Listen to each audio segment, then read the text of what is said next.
Jonathan Reed adjusted the hood of his worn sweatshirt as he stepped into the bustling hub of Lexington International Airport.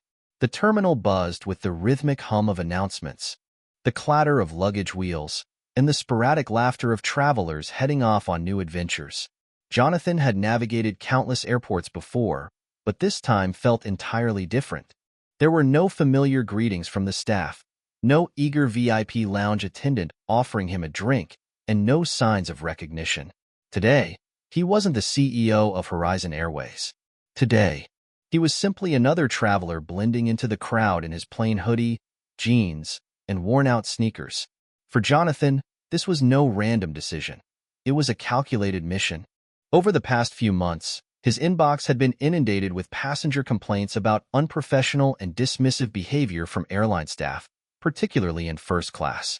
While his executive team assured him that they were addressing the concerns, Jonathan felt it was time to see the truth for himself. "Let's get an honest look," he muttered under his breath as he moved through the chaotic energy of the terminal. His heartbeat quickened, not from nerves, but from the anticipation of stepping into a space where no one knew who he was. No special treatment, no filtered behavior. Approaching gate C-14, Jonathan surveyed the scene. Families clustered near charging stations. A toddler wailed as his mother juggled a stroller and a toy that had rolled under a nearby seat. Business travelers, heads bowed, hammered away at laptops while flight attendants in perfectly pressed uniforms stood chatting by the counter. Jonathan's eyes settled on the young mother wrestling with her stroller. Her toddler was still reaching for the toy, and the sight made him smile.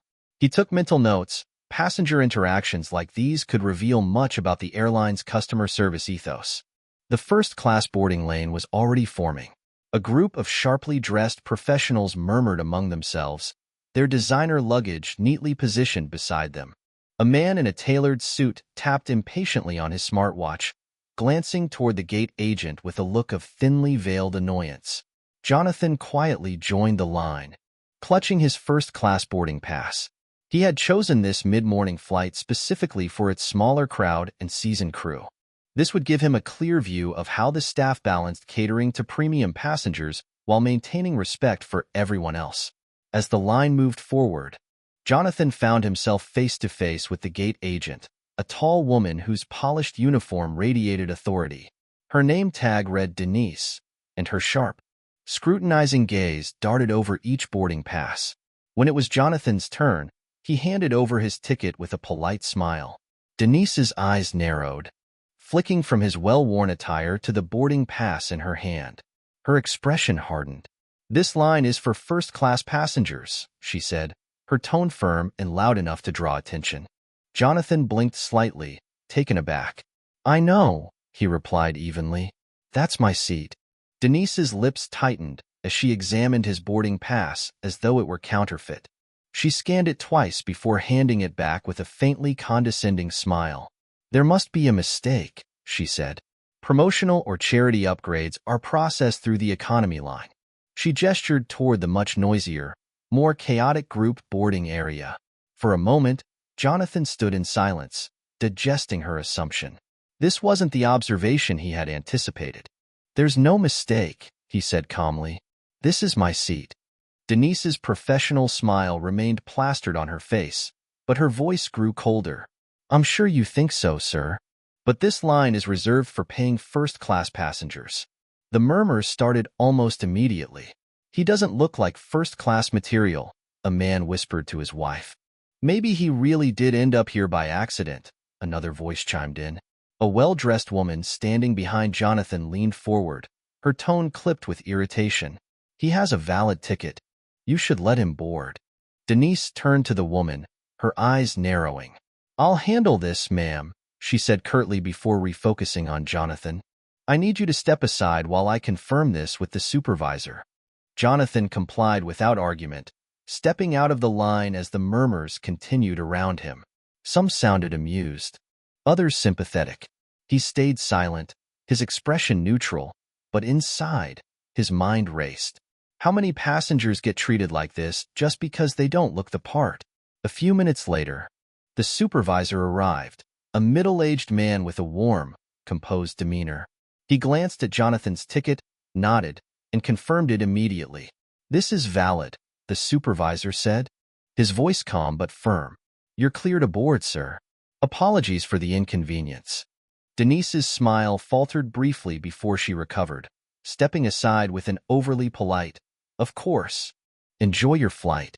Jonathan thanked the supervisor and walked toward the jet bridge, his thoughts swirling. The encounter stung, but not for the reasons Denise might have imagined.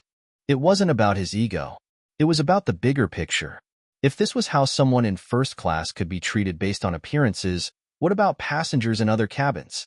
Settling into his seat, Jonathan exhaled deeply.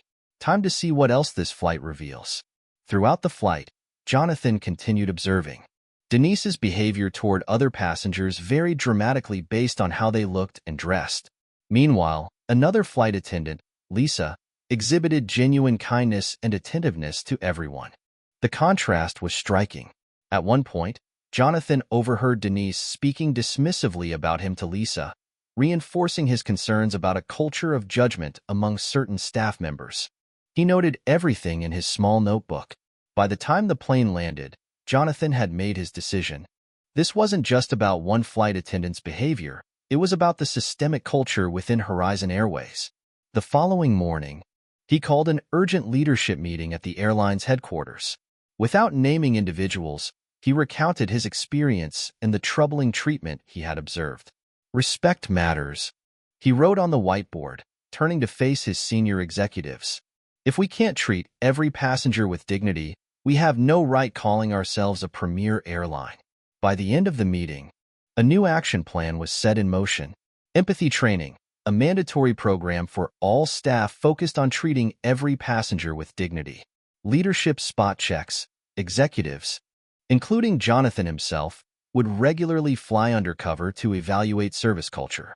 Passenger feedback loop, a system encouraging passengers to share their experiences, ensuring transparency and accountability.